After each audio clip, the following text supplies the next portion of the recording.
start with a roll call. In order on here, Andy Coughlin here, Jim Figurski here, Kathy Nagelhood here, Sean Quinlan Here. Sean's here, Tom Schmidt Here. Heidi Slaybaugh is not here, I believe. Okay, so everyone's present except for Heidi. First item on the agenda is for any members of the public to provide any general comments or questions for topics not on the agenda. If you are online, please raise your hand if you'd like to discuss something not on the agenda. No attendance. Okay. Moving on, I think we need to approve the minutes from May. That didn't make the agenda, it right? did, but so we're in the Oh. process of trying to coordinate the Landmarks Commission agendas with the Planning Commission agendas. Okay, And Chris has been helping me, and so we're changing to meet what the Planning Commission does, which is at the end of the meeting. oh, the approved minutes. At the end of the meeting, so it's Okay. all in there, but it's Excellent. Okay, great. So we'll move to item 2 on the agenda, which is the quasi-judicial public hearing, PLHIS 2024015, continued from May meeting.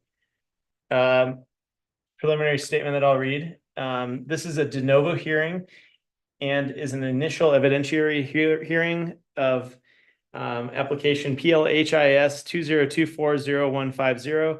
The application is a request for seeking Landmarks Commission's approval to expand the existing 200 square foot single car garage to the north and east, providing an additional attached 385 square foot single car garage with an attached 80 square foot tool shed for additional on-site parking and storage area.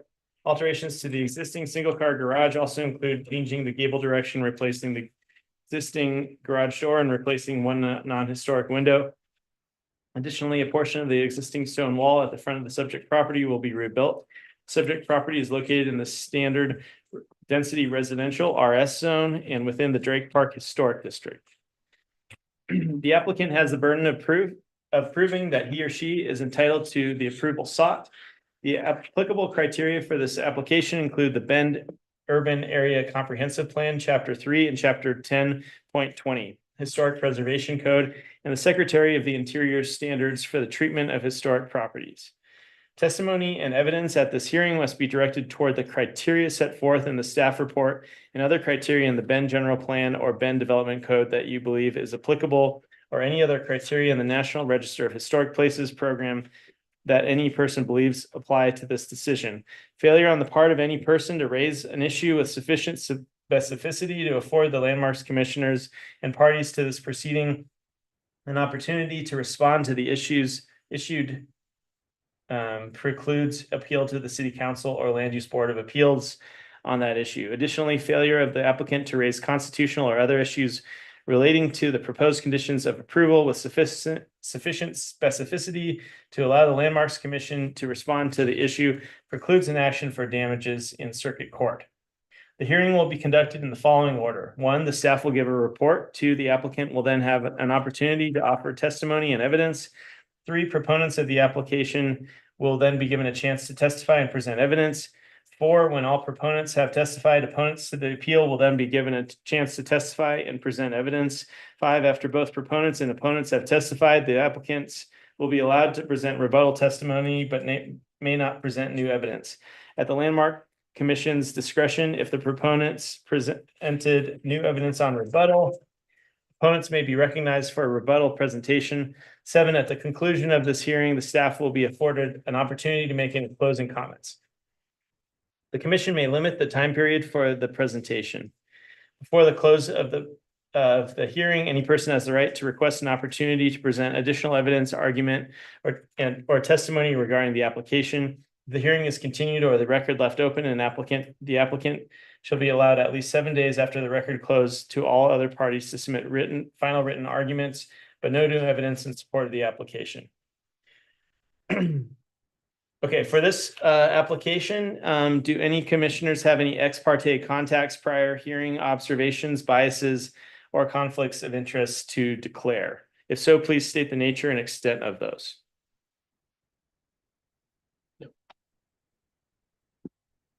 I hear none.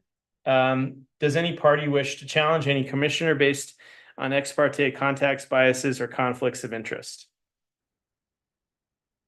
Hearing no challenges, I will proceed. Steph, My name is Phoenix Van Tassel, Assistant Planner, City of Bend Planning Department. Again, this is a continuation of PL HIS 2024-0150.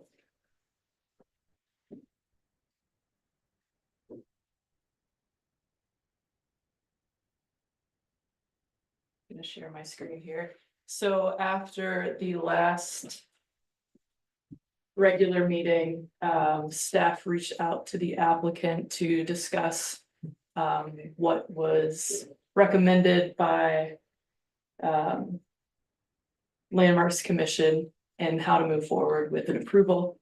Additional documents were provided by the applicant, uploaded May 31st, 2024.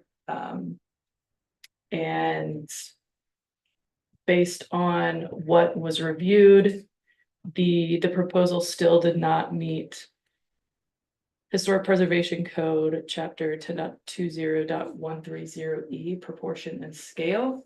An email was sent from staff to the applicant with recommendations on the feedback given by the Landmarks Commission at the previous meeting. And unfortunately, at this time, staff does not recommend approval of the current proposal based on 10.20.130E proportion and scale. And so staff has recommended that the applicant come today with complete their case.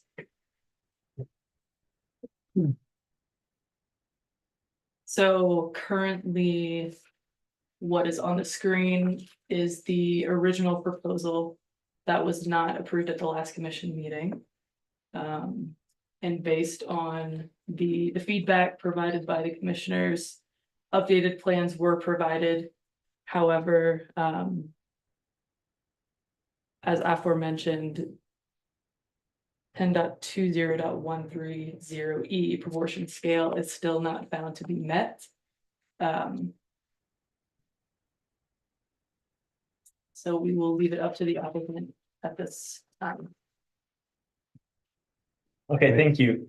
All right, any questions for staff from commissioners? I do have one. The recommendation, I noticed there are at least two drawing sets that were uploaded on 6.5. Does the recommendation take those drawings into account? There's elevations and I think a site plan that were uploaded, at least on the website, they're dated 6.5. That's correct. Okay. Yes. Yes, all of the plans were reviewed based on the feedback provided, and recommendations from staff to the applicant were then provided in an email also uploaded on 6.5 with how that section code could be met, proportion scales. And it was found that it is still not met based on what has been provided by the applicant. Again, I took what was provided at the last meeting, the comments from you all, and I tried to provide direction. And wait, you're not seeing what's on the screen right now, huh? Yep. Thank you. That was the clarification I was looking for. I wasn't sure, since your memorandum ended June 5th and those drawings were posted June 5th, I wasn't sure as yet if they fit into that final recommendation. And thank you for the clarification. Absolutely. Let me see if I can get this on the screen here. Yeah, it's not showing up for some reason. I think it's like when you click share, it decides which one. Okay. For some reason, you'd have to, in the share options, like choose to share that specific screen. Let's see. I'm gonna see if I can share the specific dialogue Yeah. with you here. There we go. Should go.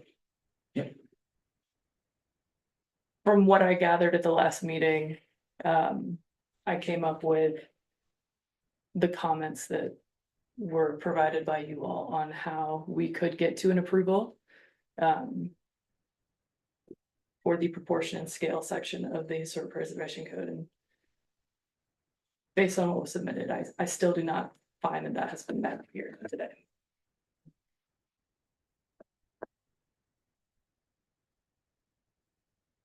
Again, thank you. Thank you. Thank you. Any other questions for staff from commissioners?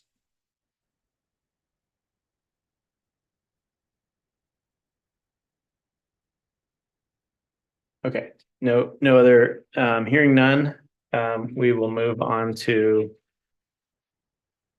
I believe we're going to hear from the applicant. We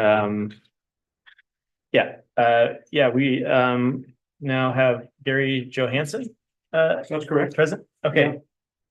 I'm Gary Johansson, registered architect with the state of Oregon. I apologize for not making the last meeting as I was called away out of town. But I'm here now and I wanted to clarify a couple of issues. I did look at the last meeting and some of the comments, suggestions is what I deemed it, as opposed to let's say demands. So I took those into consideration and we modified the plan as I felt professionally was the best approach. Now, the original application included a small tool room towards the rear of the addition. But it was suggested by one of the commissioners to step the garage back, the new portion, in order to make the historic portion more prominent and to preserve the gable end of the historic garage. And that we did. Now, at the same time, we, in stepping it back, we found that we encroached upon the setback on the rear yard and we eliminated the tool shed as a result because we didn't really have enough room to accomplish that, unfortunately. So this was deleted. Now, I know that there was a suggestion and any of the commissioners, I'm always interested in suggestions as opposed to demands. You shall do this, because architecture is one of those fields that there is a differing of opinion, as there should be. And so it is this architect's opinion that to take the suggestion of one of the commissioners, and that is to make even a larger, like a double gable roof, was inappropriate. I wanted to share with you just a little progression of how the this project moved. When I originally started, I sought advice from staff as to what would be appropriate in the historic neighborhood. I was told that if you can find a pattern or a historic garage that meets, that has been done before, that is found in the district or other places, then that's an appropriate thing to do. So we ended up finding at least a dozen garages. I'll hold this up. Can everybody see it? Yeah, not sure Not a if Kathy good can line. see it. They're you build it vertically straight toward the Try camera, to zoom in. What, how do you want me to hold it? just so it's on a vertical plane. Vertical plane. I think that. Okay. Not- Sorry, Kathy. All right, well, next time, trying to make it to the meeting, I guess. So we originally looked at garages that were very plain, had been produced in numerous places in and around the district. along right of ways that were in the district. Now, some people call, you know, there are, you know, you have street right of ways, you have alley right of ways, you have freeways that are right of ways. Well, in this district, we're dealing with alleyways and we're dealing with streets. And so because the district is predominantly served by alleyways, this form occurs more often, interestingly enough. Now, there are a few houses that have garages that do face the street, and those are gable ends, and we understand that. The historic garage is a gable end facing the street, and we're totally aware of that. But at the same time, we felt that if we were to step the proposed addition back, then we'd have a double gable. And we could find no evidence in the historic neighborhood of a double gable. I did look around because, this was a proposed, someone suggested that we do a double gable out of this project. And I actually looked at this myself because I thought that, interestingly enough, I'm doing a series of houses in Sisters, Oregon. They are traditional in design, and they almost all have double gables. Now a steeper pitch roof, but they do, and you know, it's a pleasing form. But what turned me away from this was that now all of a sudden we're adding a form, a structure that is even larger and will appear larger than the original historic garage. When you look at this form, pleasing as it is, this is where your eye goes, to this large gable. And it won't go to the historic resource. And so, from a professional judgment, I felt like that is working backwards. We want to preserve the historic structure, and we want to call attention to the historic structure and let it be unique.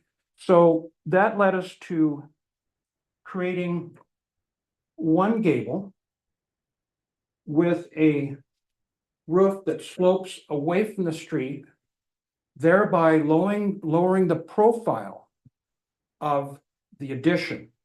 And visually, from a perspective standpoint, from a human's eye view, this garage here will appear lower than this because it slopes away from you.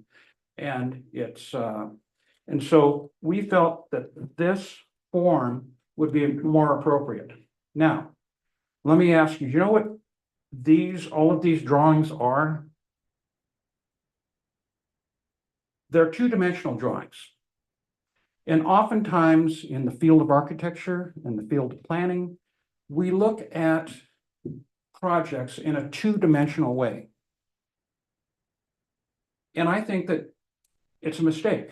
We need to look at it in a three-dimensional way. We need to realize that there's the front, there's the side, and even there's the rear. And of course, from a planning standpoint, from a historic standpoint, I've heard the comment, well, we don't care about the rear. In fact, we don't really care about the side, but the front, that's what we care about. However, in this unique instance, what we have is we have a historic resource, which from my standpoint, the real historic resource is that house. The house is detailed out. I mean, it's got nice fascia, it's got a covered porch, it's got a lot of accents to it, and that is the true resource. And commonly, these little sheds, garages, barns, whatever you want to call it, those have evolved through the years, but almost exclusively, they're plain. They don't have the detailing that the house did. And so as a result, you know, your eye goes to the house. That's what's more interesting, and the garage is downplayed, or the barn is downplayed. So, but at the same time, I think that it's good to have some visual interest in the garage, certainly. But I think it's important to not have this garage dwarf the original garage, and also start competing with the true resource, which is the house.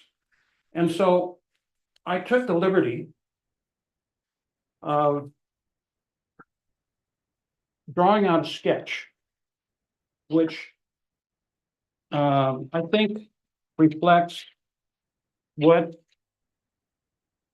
really is happening. And that is that in this instance, because the lot is very shallow, it's a triangular lot, it's very unique.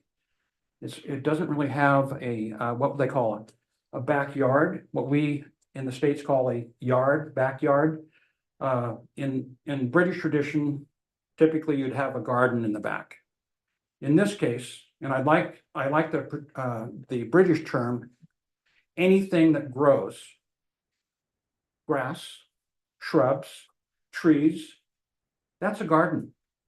A yard can be like a scrap yard, junk yard, somebody's old car parked in that yard. And so it's a broad description of something that could be anything. It's not specific. So I'd like to use the term garden. And in this case, the garden sits between the house and the garage.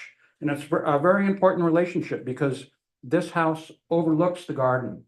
That's the green belt, if you will, that gives this house a unique quality. And so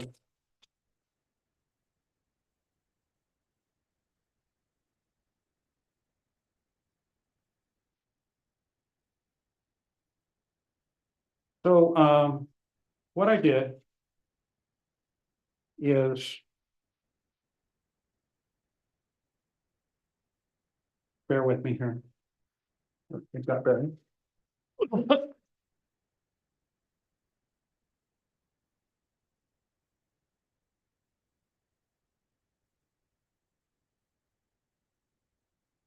What I did is I did a sketch showing the fact that because there's a garden between the house and this garage, that actually you will see this side of the garage, and you'll see it plainly. And so from a perspective standpoint,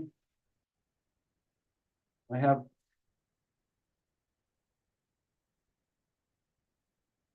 from a perspective standpoint, what we're proposing, you will see actually two gables. One that faces the house and is pleasing, will be accented with shingles, will be accented with a band up at the top of the wall. There's some outlookers that are part of that old historic garage. And you'll see that all from the street. Now, if you stand right in front of the garage. Stay where you are, Gary. We're trying to get your drawing on them. Oh, I see, okay. Kind of All right. at the end of this. You see that? Which way should I turn it? You probably straight like you were. Okay, like that, okay.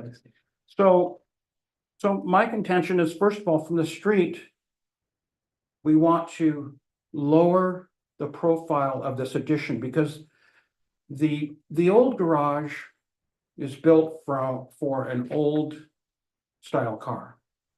Horse and buggy, Model T, if you will. That's what fits in that garage.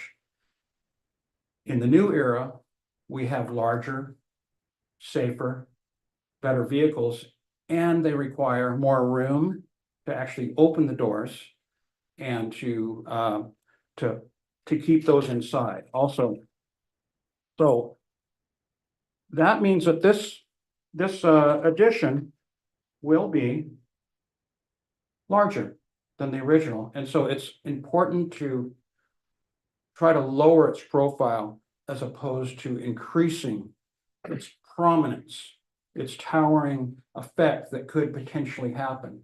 So, so that's essentially what we are trying to do in this. And I appreciate the one committee member who actually had a nice suggestion. And I appreciate it because guess what? I'm doing the same thing. The double gable is a nice form. In this instance, I think it's inappropriate. In the instance that I'm working in Sisters, these are lots that are 30 feet wide. You don't see the side yard. The lots are very small, and so the visual on the front elevation, very, very important. And let me just, these things got buried, but may I approach the bench? Yes. So we need to make sure all these are getting as exhibits and this that is- everybody online can look at Okay, it as this well. is an exhibit. I just wanted to show you this concept and let's see. It's right here. It's the big camera above the fence on. Okay, for the benefit of Kathy. Oh, Oh, you go. awesome, thank you. That's great. I can see it. That's great. Yeah, so, This is what you do. so you can see that, I mean, in this perspective, what I'm trying to communicate is, first of all, the real historic resource where you have this brilliant, beautiful covered porch on that house. And then you have the garage, which is off the side, not as detailed, not as fancy by any stretch of the imagination, but important to the overall appearance of this. And so we're trying to provide visual interest from the garden area as well as the street. We're preserving the historic garage from the street that you can see, and we're creating a gable end, which is visual interest for the occupant, for the people actually in the house. And so that's why we're proposing this. And also I would, in talking to staff, I wasn't clear on the scope and scale that she was talking about.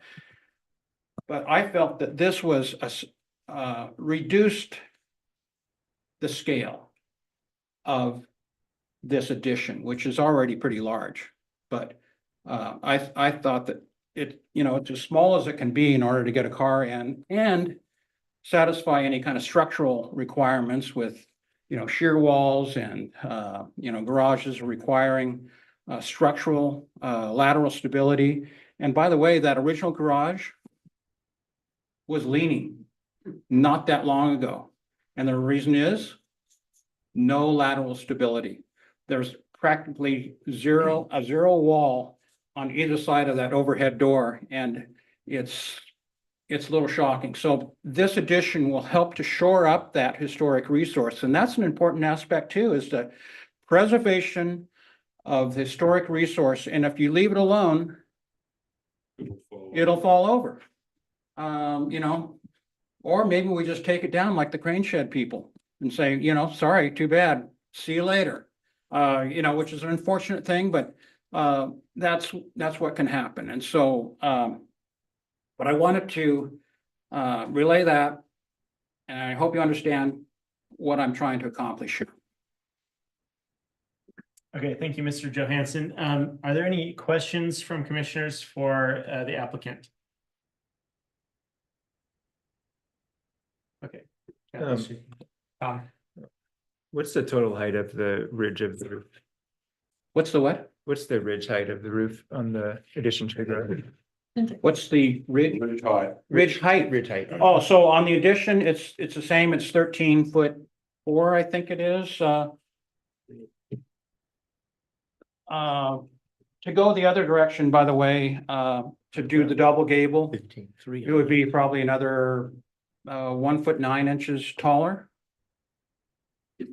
Almost 2 feet taller. But I have it, so let's see. 13'3". Is that, Mhm. in the elevations that were submitted on 6.5, there's a dimension there that looks, it's 15.3. I think it's 13. I think Is it's that- 13. 13.3, Yeah. I My think print is too that's what it is. This is my, I think, you know, Okay, I get the. I'm guilty of using my Okay. pencil on occasion, not always the computer. So I apologize if it wasn't a clear. Yeah. It's a problem with trifocals and scale it, which I printed. Oh, my goodness. Yeah. You don't know. The, the house on the same drawing is indicated at 16'6". Is that The measuring house from itself, the house itself? Is that measuring from a higher ground grade elevation? to the Okay. top of house. Thank you. So the house sits slightly higher than the garage. Okay. Garage is a little bit lower.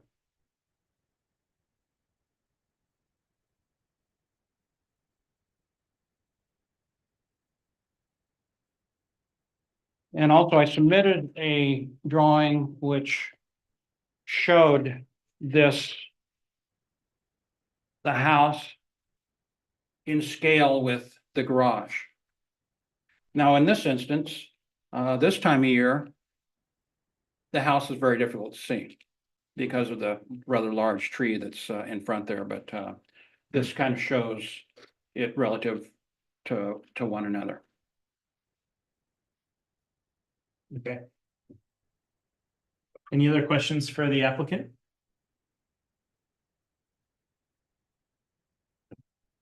Okay,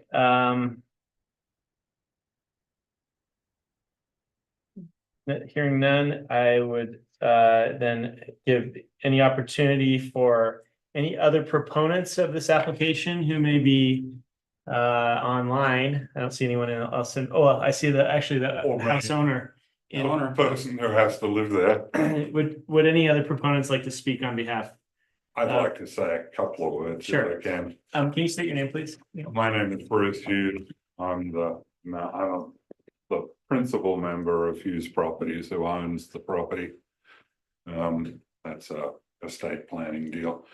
I live in the house. There is a large window which wasn't originally part of the house in the corner of my living room, which gets sunsets and evening views out of that part of the house. To do the double gable thing would present a very large acreage of asphalt shingle to me. This design shows me the other gable at a lower profile. And I've still got a fair bit of yard between the two, so it won't totally obscure the whole deal. It will intrude, but it will still allow me to see sunsets and whatever. Whereas if I go the other 2 feet higher out that window, I'm not going to get much at all. Okay. Thank you, Mr. Hughes. Any other proponents online? I don't know if we have any. If you are online, raise your hand, please. There's no attendees at this time. Okay. Just Sean and Kathy are on. Yeah, just Sean and Kathy. Okay. Now, we have the opportunity for any opponents of this plan. I don't think anyone else is online, and I don't see any potential opponents in council chambers.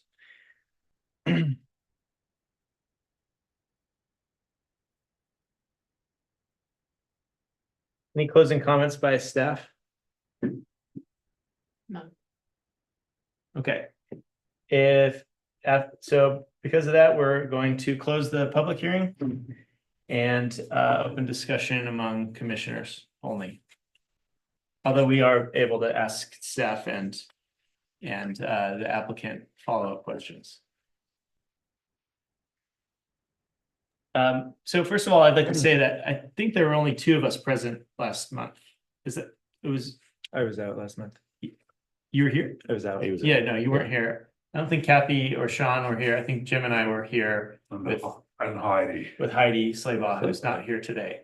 No, I was here as well. Oh, I'm Kathy. Right. sorry, Kathy. Okay, I'm sorry. I need to look at my minutes. Sorry, Kathy.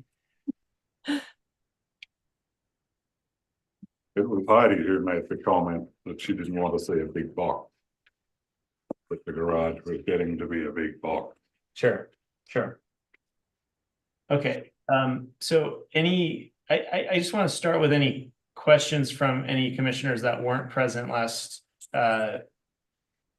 month that you may need to be filled in on any discussion or any questions for. Yeah, I just wanted to clarify. So what was in there last time was just the gable in this direction, and this was all the roof with this gable was taken out, right? Originally, what was presented were the two garage door, the face of the new garage addition was in the Flat. same plane Very similar elevation A as, yeah. The bottom one, right? was essentially right. presented. Okay. Yeah, and I think it was one of my comments to step Step one back. in order to preserve at least the identity of the original garage and configuration. And I appreciate that move in itself.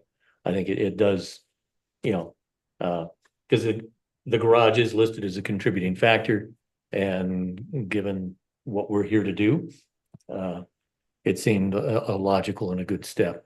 I appreciate the arguments and narrative that the applicants have presented. As I understood it, the elevation A is common presentation to the alleyways of the neighborhood. Although this property doesn't really have an alleyway, if I remember correctly. Wish I did. Yeah.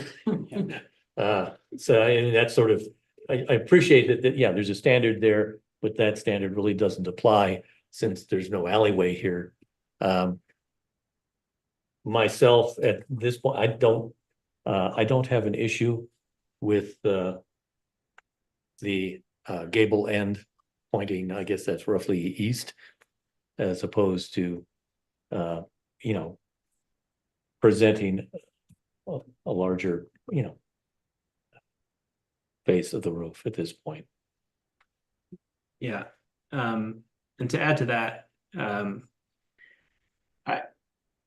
we had suggested the applicant do a continuance, and primary portions of the historic code that weren't met were 10.20.130 F1A, preservation of exterior facade, basically demoing the gable portion of the street facing facade of the existing garage, which was listed as a historic contributing asset in the Department of Interior write-up. We had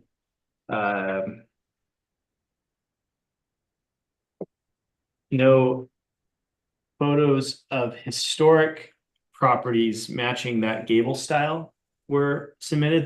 There's maybe plenty of non-historic or approved by this commission type examples, but our historic code specifically requires that historic properties be submitted as examples. So to support that elevation A style of garage, the indication, I think, in consensus among the four of us that were here was that the massing, there's kind of, in my opinion, no way around the massing if you're going to increase the size of this garage. And the applicant, I think, did a good job of presenting that. But within the context of the entire lot and the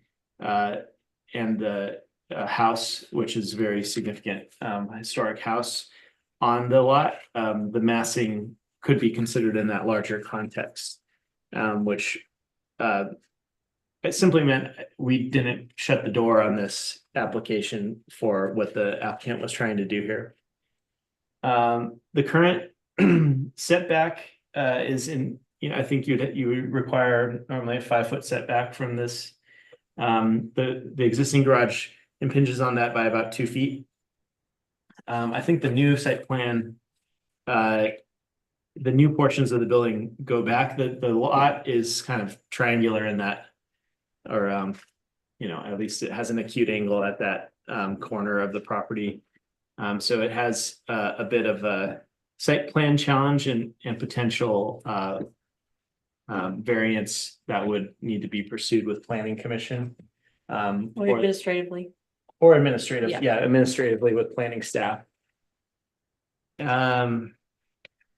The other thing was, I'm just trying to fill in all the commissioners who weren't present, so Sean and Tom.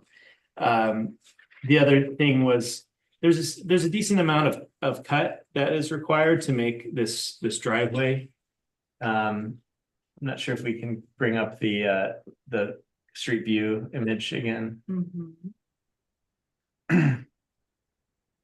So in the process of cutting that driveway, expanded driveway as indicated on site plan, there's a decent amount of soil that needs to be removed and, brought to Sisters or wherever it goes.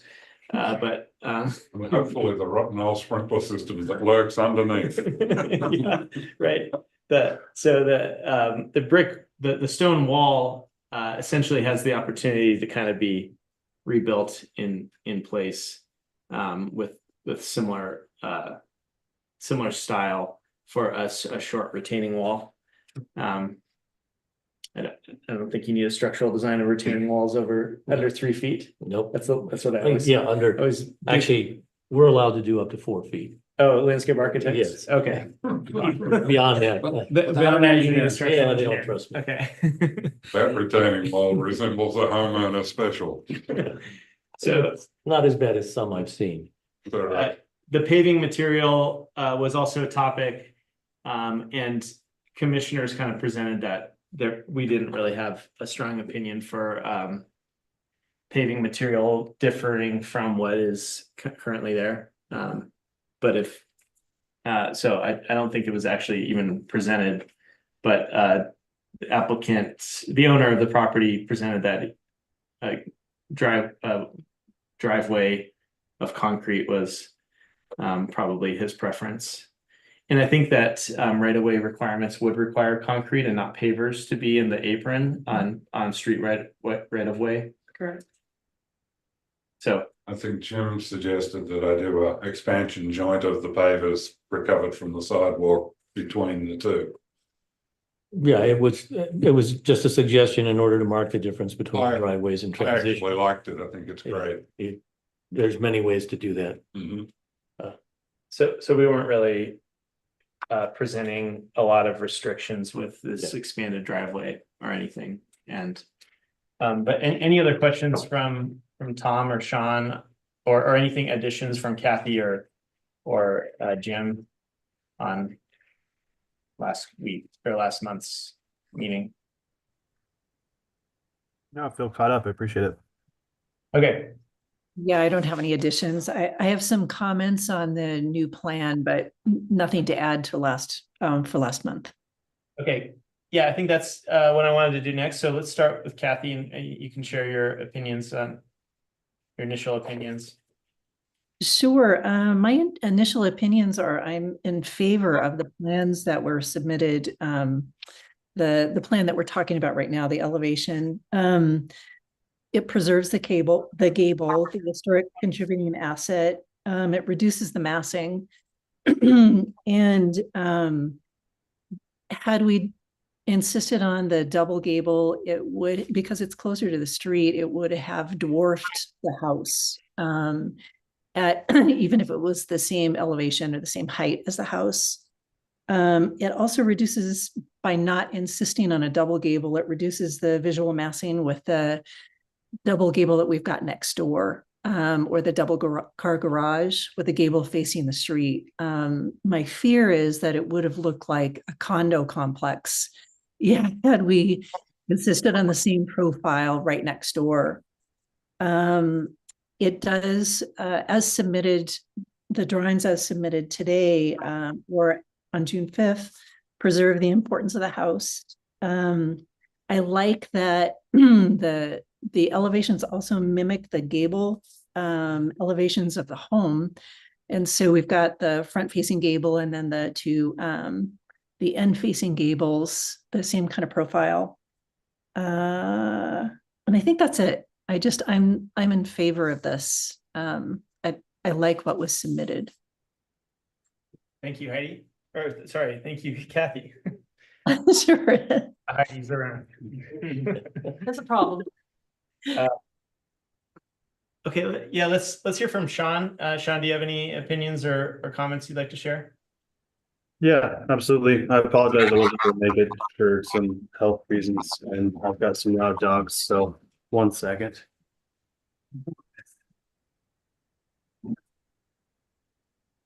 The biggest significance for me, and again, I'm still pretty green at this, but I appreciate Gary walking us through the changes, and I like that the proposed elevation of the garage was shown adjacent to the existing house, and to go back on what Kathy was saying.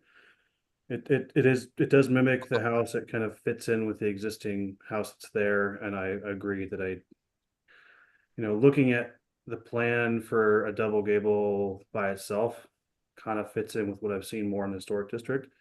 But placing that right next door to another double gable seems a bit redundant.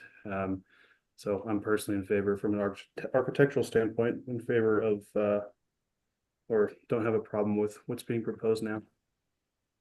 Okay, thank you, Sean. Let's get Tom's opinion, comments. Yeah, I concur with what was said, and I think it's a good way of preserving the original facade and then minimizing the mass of the addition. And it seems like the double gable idea was at least thoughtfully considered, and could have also been appropriate, but just recognizing that there's more than one way to meet the criteria that we're evaluating. Okay. Anything else from you, Jim? No. Okay. Yeah, I'll share. My initial opinion is this is consistent with what we had indicated our preference, not our preference, but our opinion on how the historic code could be best met for, given the goals of this project. I was probably the one you're referring to that suggested the double gable, and I also suggested a cross gable. So I don't know if we architecturally consider this a cross gable, but I do think that this is a preferable design, and I appreciate the applicant's work in presenting us these three elevations. Having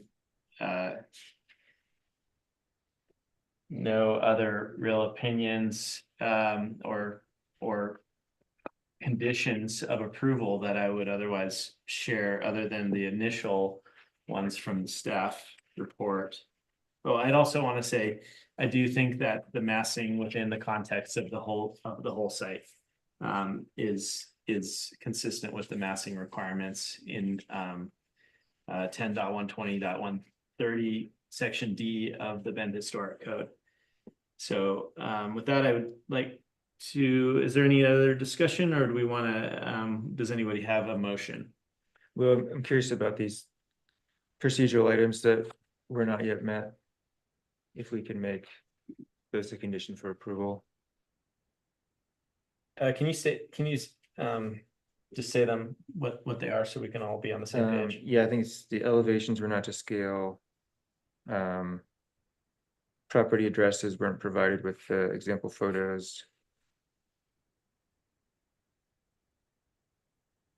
Is there anything else, Heidi or Phoenix, that was not complete? Phoenix? No, and I did have a conversation with the applicant about that, and I'm pretty sure it will be resolved pretty easily. Okay. Probably without even needing a condition, just an email and. With building permits. With the required building permit, making sure it's to scale. Okay. So we can leave that out of our approval. You think that no condition? We can just reference it generally. I can add a condition about the scale drawings at the time of building permit. Plans to scale must be provided. He's asking because he's gonna try to do a motion, Okay. so. Do you think that that's we can? Hurt. Okay.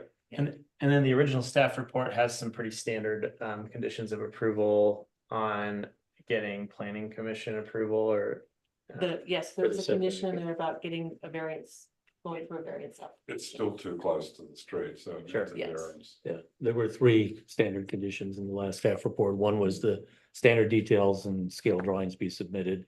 The other was the type 2 class B variance be obtained. And the third was the standard notification of any changes to what we may approve or have talked about tonight. Those are pretty standard and should be included in any motion that is made. We can just reference back. I would also say we'd want to reference in a motion the new exhibit Bring that into. uh, Yeah. labeled 466 Kansas perspective, so that it becomes part of the record as well. And were you gonna make a motion? Picture. If I remember that. Well, I will attempt a motion. Okay. Carrying all of that, I would move to approve the application based on the revised submitted drawings, I believe uploaded on the site. They're dated 6/5/24, and with the additional drawings presented this evening, the perspective labeled 466 Kansas perspective, and with the additional conditions of approval that were standard as mentioned in the staff report of May 21st, 2024. Did I catch it all? Amazing. I'll second that motion. Any discussion? So we have a motion and a second. Any discussion on the motion among commissioners? Okay. So we're gonna put this to a vote. Sean, we don't need your vote today, since you're an alternate commissioner and we already have a quorum among the remaining 4 of us. So you can abstain from this vote. All in favor of the motion as presented, please say aye. Aye. All opposed? Any abstentions? Okay, the motion passes. Thank you. Thank you. And thank you to staff. Thank you. It's refreshing to see hand drawings for a while. What's that? Refreshing to see hand drawings. Yeah, I'm afraid I'm old school. They're pretty good. No computer drawings. Well, this kind, Totally amazing. this kind of computer drawing, I'll do that. Thank you. May I Thank take you, a thank you. photo of the large exhibits so that I can add it to the record? This one? Yeah, Sure. please. Sure. It seems to be, Thank some of these don't you. have links. Yes, you know what, we just discovered that, just the E-plans. Get a bit of light on If you it. refresh it, I tried to fix it. Oh, you did? Yeah. Great. Refresh Thank it. you. I appreciate it. Wow, See, okay. It's something useful. We've been having. We can all problems, go. it'll Did you include the owner Then it holding will the drawing? Bounce back, I don't know why. Okay. So I just fixed that. Sorry about that. Have a good evening. Thank you. Thank you, guys and girls. Yeah, Thank you. thank you, Mr. Hughes and Mr. Johansson. Johansson. Johansson, I'm sorry. Okay. Thank you. Thank you. The Norwegian. Okay, next item on the agenda, if I can find in my pile Yeah. of papers.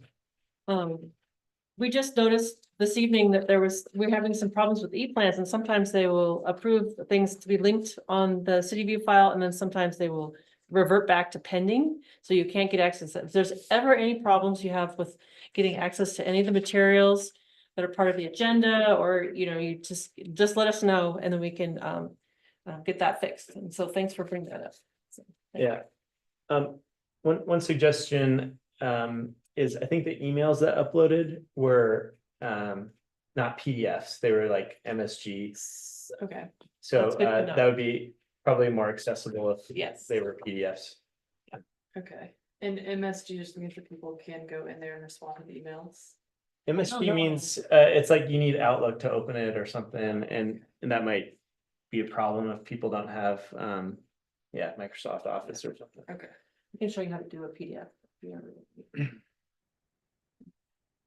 Okay, next item on the agenda is continued discussion of the Bend Historic Code Audit Project materials created by Peter Meyer, architect. Yeah, I mean, we got a really good work session in, and then we didn't have everybody involved in the meetings. And then I was hoping Heidi would be here too, to continue with that. I know she was one of the original authors of the code that's currently adopted. So I was gonna propose that we again Another could continuance. continue with this, and hopefully, ideally, we would have a meeting where if everybody could be here, that'd be the best, and then we can really dive into it, and maybe ideally we wouldn't have a public hearing and we could just work on this, so that would be my suggestion. Okay, unless I hear any opposition, I'll suggest we have a continuance of this to a later date when more can be present. Are there any hearings for July? I do have one hearing for July. It's an amendment to a house here in the Old Town Historic District. Okay.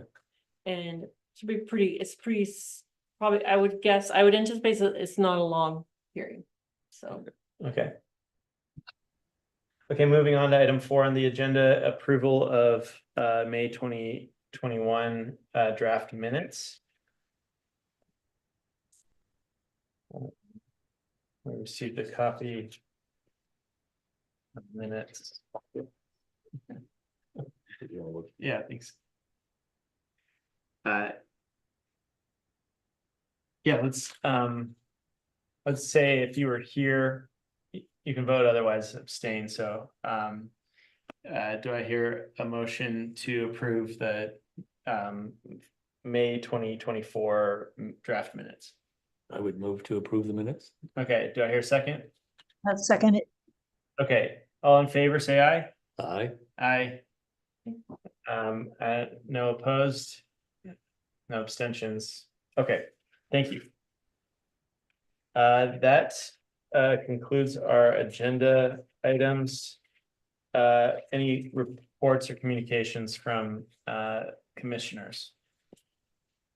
You're only gonna talk about whatever we want, right? What's bothering you? What's bothering you? Hearing none, I would make a motion to adjourn. All in favor of adjourning, say aye. Aye. All opposed? Okay, we're adjourned. Thank you. Thank you.